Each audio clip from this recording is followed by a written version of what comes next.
Hello, everyone. My name is Emma, and I'm the Children's Library Assistant at the Jefferson Public Library. Thank you for joining me for another story time. Today, we are reading Trouble with Trolls by Jan Brett. This author is wonderful, and if you like this book, then there are many others. My name is Treva, and I have had trouble with trolls.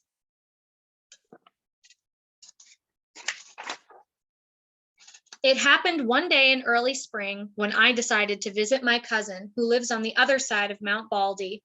It takes all morning to climb up the mountain, and then I fly down the other side on my skis.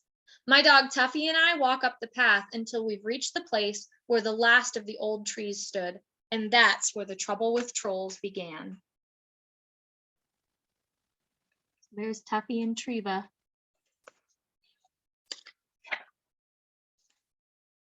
As we walked through the trees, something scuttled by. Tuffy ran after it. I heard a yelp, and there was Tuffy, caught tight in the arms of a troll. I was certain that's what he was, with his long furry tail, big ears, and one gold earring. The troll squealed and growled, "I want dog!"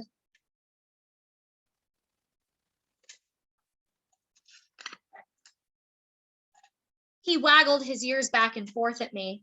Then I had an idea. Maybe I could trick this greedy troll. "Go ahead, take the dog. I've got my beautiful mittens," and I reached up and warmed my ears as if I couldn't do without them. The troll's eyes darted back and forth from Tuffy to my mittens, but it was too much. He had to have them. He dropped Tuffy, grabbed my mittens, and ran off.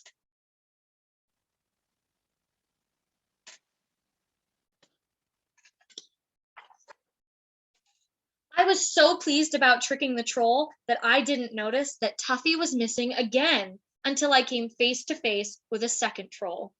This one was rocking with glee, his long nose buried in Tuffy's warm fur. "I got dog," he boasted. There he is.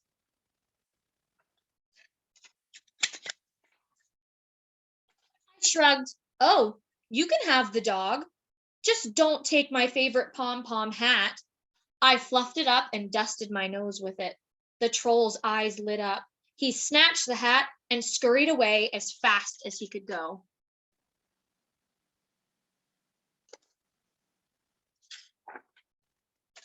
What a morning! I had lived on Mount Baldy all of my life, and I had never heard of anyone ever seeing a troll. It was time to take steps. "Tuffy," I ordered, "from now on, you follow me." What I didn't know was that a third troll was sneaking up behind us. I heard a noise. So there's the troll, sneaking right up behind Tuffy. Whoop!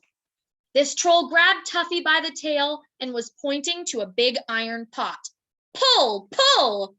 I slipped off my sweater when she wasn't looking. "Whew," I said, "that leaves my special puller." I put a rock down the neck of my sweater and pulled it by the arms to show how it worked. Trolls are not smart, but this one was smart enough to see that my sweater was just the thing to drag her pot. She scampered away with it, and Tuffy and I listened to the bong, bong, bong of the pot bouncing down the mountain. So Treva is really good at tricking those trolls. Now we could see the top of Mount Baldy. What a relief! What we didn't know was that we were walking toward double trouble. As Tuffy and I squeezed between two boulders, twin trolls jumped out. "Ha ha!" they bellowed together and pounced on Tuffy. So there's Tuffy and Treva. There's the trolls. This time, I was ready. I saw their pointy little heads and knew just what to do. Off came my boots. I dangled them in the air. Imagine wanting a dog and ignoring these. Instantly, the twin trolls dropped Tuffy and leapt for my boots. That poor dog is having a hard time on this mountain today.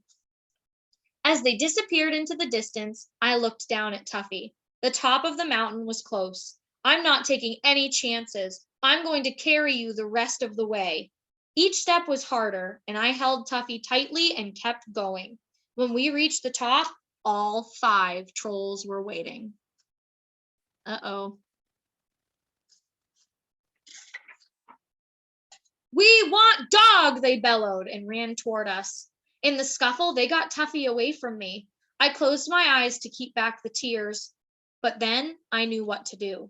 I reached around and unbuckled my skis. I held them to the sun so that they would sparkle on their shiny paint. I shook them so the trolls could hear their tiny bells. I waved them through the air, making a swoosh, swoosh sound. Finally, I whispered as if it were a big secret, I can fly with these.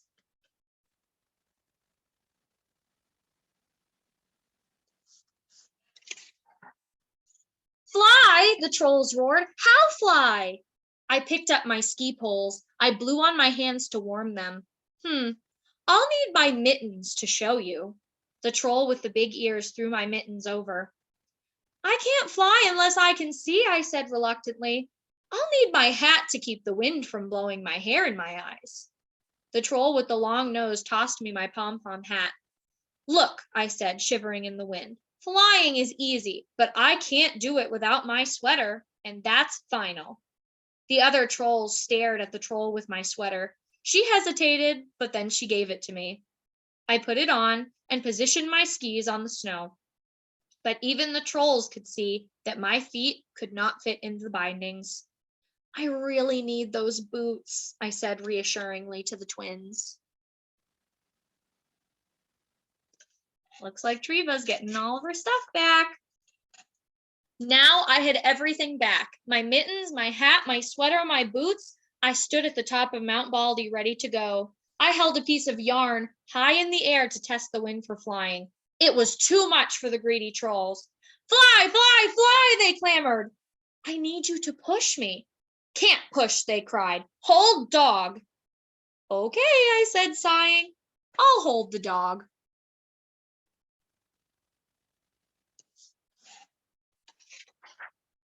The trolls gave me one giant push. Fly, fly, fly, they shouted at me. As we flew down the mountain, I could hear the trolls' cries change to wails of dog, dog, dog. As I looked back, all I could see was a pile of trolls shoving and pushing each other furiously around in the snow, arms flying, heads bumping.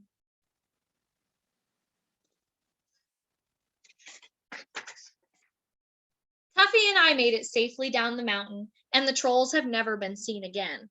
But if you travel over the top of Mount Baldy in early spring, you can see the white cotton grass waving wildly in the wind, and it's all that's left from the day that I had trouble with trolls. I hope you all enjoyed that story time, and I can't wait to do more for you. And I hope you have a wonderful day. Bye.